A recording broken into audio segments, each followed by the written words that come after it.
ஒரு பிச்சைக்காரன் கோயில் வாசலில் பிச்சை எடுத்து உணவு அருந்தி வந்தான். அப்போது அந்த ஆலயத்திற்கு ஒரு மகான் வந்தார். அவரை பார்த்த பிச்சைக்காரன், சாமி, என் வாழ்க்கை கடைசி வரை இப்படிதான் இருக்குமா என்று கேட்டான். அதற்கு அந்த சாமியார், அது உன் தலையில் எழுதிய விதி. உன் கடைசி வாழ்நாள் வரை இப்படித்தான் இருக்கும் என்றார். பிச்சைக்காரன் கேட்டான், சாமி, என் தலைவிதி மாறாதா? மாற நான் என்ன செய்ய வேண்டும் என்று? அதற்கு சாமியார், நீ புத்தர் பெருமானை பார்த்தால் உன் தலையெழுத்து மாற வாய்ப்பு உள்ளது என்றார். அவரை போய்ப்பார் என்றார். பிச்சைக்காரன் புத்தரை பார்க்க புறப்பட்டான்.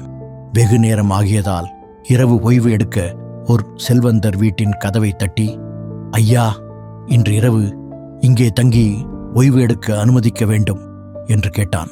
செல்வந்தர் அவனிடம், நீ எங்கு செல்கிறாய் என்று கேட்க, அதற்கு பிச்சைக்காரன் நடந்ததை சொல்ல, செல்வந்தரும் அவர் மனைவியும் எங்களுக்கு ஒரு உதவி செய்ய வேண்டும் என்று கேட்டனர். பிச்சைக்காரன் என்ன உதவி வேண்டும் என்று கேட்டான். அதற்கு அவர்கள், எங்களுக்கு ஒரு பெண் இருக்கிறாள், அவள் பிறவி ஊமை, அவள் எப்போது பேசுவாள் என்று புத்தரிடம் கேட்டு எங்களுக்கு சொல்ல வேண்டும் என்றனர். அதற்கு பிச்சைக்காரன் சம்மதித்து இரவு ஓய்வு எடுத்துவிட்டு காலையில் புறப்பட்டான். வெகு தூரம் கடந்த பின் ஒரு பெரிய மலை வந்தது.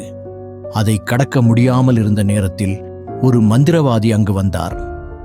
அவர் பிச்சைக்காரனுக்கு, இந்த மலையை என் மந்திரக்கோல் மூலம் உன்னை கடக்க வைக்கிறேன், நீ எனக்கு ஓர் உதவி செய்ய வேண்டும் என்றார்.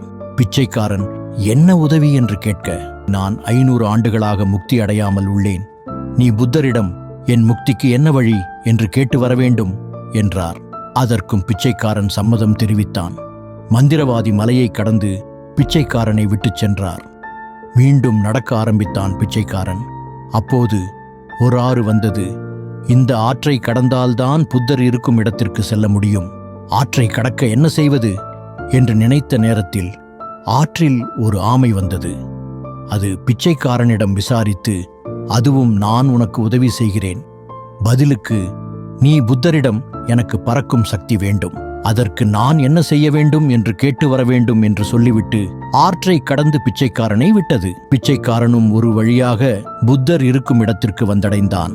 புத்தரை பார்த்து ஆசி பெற்றான். புத்தர் என்னிடமிருந்து உனக்கு வேண்டியதை கேள் என்றார். ஆனால் 3 கேள்விதான் கேட்க வேண்டும் என்றார். பிச்சைக்காரன் யோசனை செய்தான்.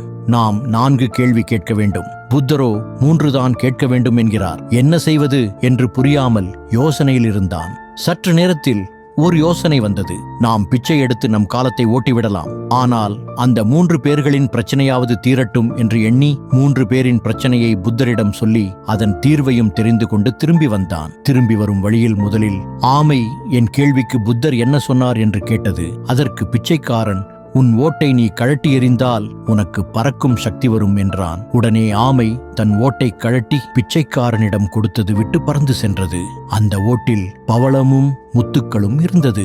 அதை எடுத்துக்கொண்டு புறப்பட்டான். பிறகு மந்திரவாதியை பார்த்து, உன் முக்திக்கு நீ செய்ய வேண்டியது அந்த மந்திரக்கோலை விட வேண்டும் என்றான். மந்திரவாதி அந்த மந்திரக்கோலை பிச்சைக்காரனிடம் கொடுத்துவிட்டு முக்தி அடைந்தார். மீண்டும் புறப்பட்டு செல்வந்தரை சந்தித்தான்.